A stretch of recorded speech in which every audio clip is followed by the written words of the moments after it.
It is individual time trial day at the Abu Dhabi tour, so we thought we would go into the pits and find some of the new tech and what the riders get up to before they start this individual test.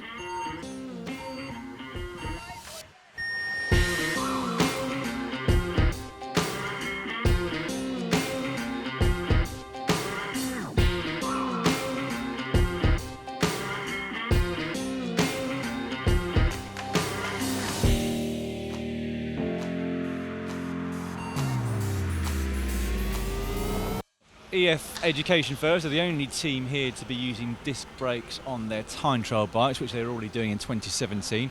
This is the Cannondale Super Slice. Quite an ironic name really, given the controversy over disc brakes in the pro peloton at the moment. They've switched from Mavic to Vision wheels over the off-season, and presumably Vision do not make a disc, if that makes any sense, because this looks like it's some kind of fairing or cover over the rear wheel on a fairly standard deep section rim.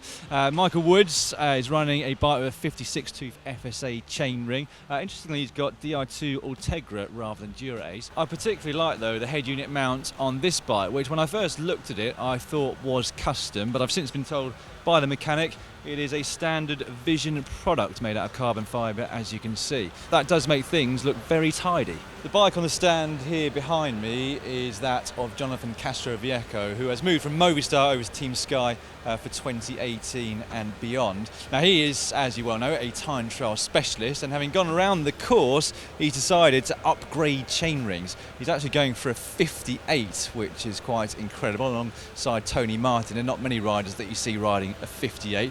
Despite being a time trial specialist though, he is quite a small rider, and small riders can sometimes find it hard to get aero at the front given the saddle to bar drop or lack of.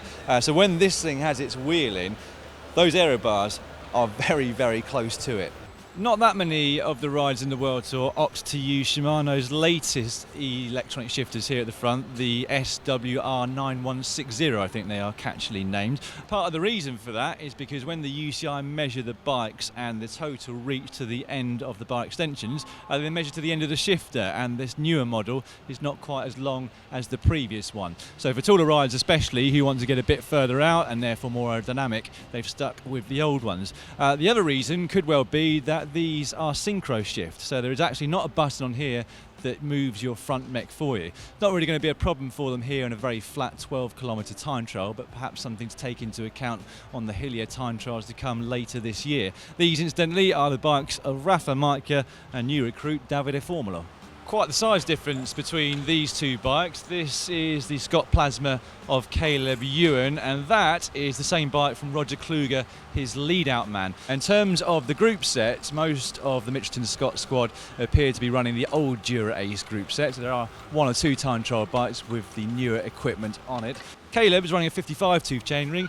Kluger, the German powerhouse, has gone for a 56. Now aerodynamics is of course of the utmost importance to all things time trialling, and that includes the bike and also the clothing, and Giordana supply the kit to Mitchelton Scott, and they have got one of those pockets at the back, which means that you don't have to have pins. Not entirely sure how much that saves, but every little counts. The alternative to no pins is, well, to have pins, obviously. We don't often see the riders putting their numbers on because they're inside the team buses at the races back in Europe, but here is a quick tip we've just seen behind us for those of you wanting to get a bit more aero.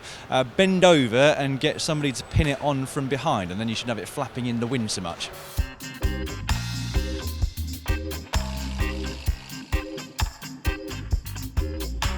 This is the Argon 18 time trial bike of Team Astana's sensational climber Miguel Angel Lopez. He's running a 54 tooth FSA chainring down here. But if you look at the mount there at the front, he's running the big Garmin 1030, which does look humongous on a small bike and on a time trial bike specifically. I was wondering how they managed to twist it onto that mount, but it turns out it is one of the K-Edge time trial mounts with a twist lock mechanism just underneath. Warming up is of course crucial if you want to perform at your best in an individual time trial, and it's almost the shorter the time trial is, the more important that warm-up becomes. Each rider is given a program in terms of what they need to do in their warm-up and exactly when they need to start it. So for example, here on the bike of Gianluca Brambilla of Trek Segafredo, you can see that it's split down into how long he's got to do at each power output. Trek Segafredo, incidentally, also a team who are using the no-pin system for their numbers. I really like the overshoes and the gloves that EF Education First are using. You can see them on Pierre Roland. He's got them just up his ankles. Now, one of the problems you can get with your standard overshoes that you put over your shoe and then zip up is that they're not really tight. So with these ones, as we saw with Will Clark behind him, he put them on before his shoes, and you put your shoes on, then you wrap the overshoes over the top, and it is a very snug fit. In fact, he says he needs to take a little bit longer to get ready before a time trial these days. It is a quite monumental task for the mechanics to bring time trial bikes all the way over to Abu Dhabi. Some of them that need completely taking apart, take an hour and a half or 2 hours each to build back up at the other end. Bora Hansgrohe, though, have gone one step further, because not only have they brought the time trial bikes out for the riders, but for their team leader, number 61 here, Rafael Maikya, they've also spent the time converting his road bike into almost a time trial machine. It even has the Di2 shifters there at the end of the bar extension. So if any problems happen to him in the time trial today, he can jump on this one and hopefully not lose too much time. In order to cut down on some of the weight and therefore cost of travelling with all of the bikes and equipment, the organisers here at the Abu Dhabi Tour have supplied lots of the teams with elite trainers. Some of them have covered up the logo because that's not normally their sponsor. Team Sky and a couple of other teams, though, have brought out a couple of their own trainers. So they have got the Wahoo kickers here, which David Lopez is currently warming up on behind me. They also, at Team Sky, have aero socks that go inside the shoes. Because of the hassle of bringing time trial bikes out here, some of the teams haven't brought one for each rider. This, for example, is the Cervelo S5 of Mark Renshaw. Now, he's a guy that knows he's not going to win the time trial and is also not interested in the general classification. So he's on his standard road bike with some tri-bars there at the front. It is, of course, a very aero bike nonetheless, and these will help. And interestingly, there's a slight modification that I've never seen before here at the front for extra grip. That is a latex inner tube that their mechanic Kenny has put over the top. We have now come near to the start ramp, which is also where the UCI, as you can very well hear behind you, which is also where the UCI are checking the time trial bikes before the riders start. Now, they're not really checking the weight here because there are no time trial bikes that really get close to that 6.8 kilogram weight limit. What they are checking especially are the measurements. So firstly, the reach, i.e. the distance from the centre of the bottom bracket to the end of the bar extensions. Also that the saddle is a certain distance behind that bottom bracket line, and also that the end of the extensions is not more than 10 centimetres above where the armrests are. And then once they have done the bike check, they come here, which is what I like to call the room of nerves, where you're basically waiting for your start time. There's the world time trial champion Tom Dumoulin. He's got the all clear from his bike and he's starting in around 5 minutes time.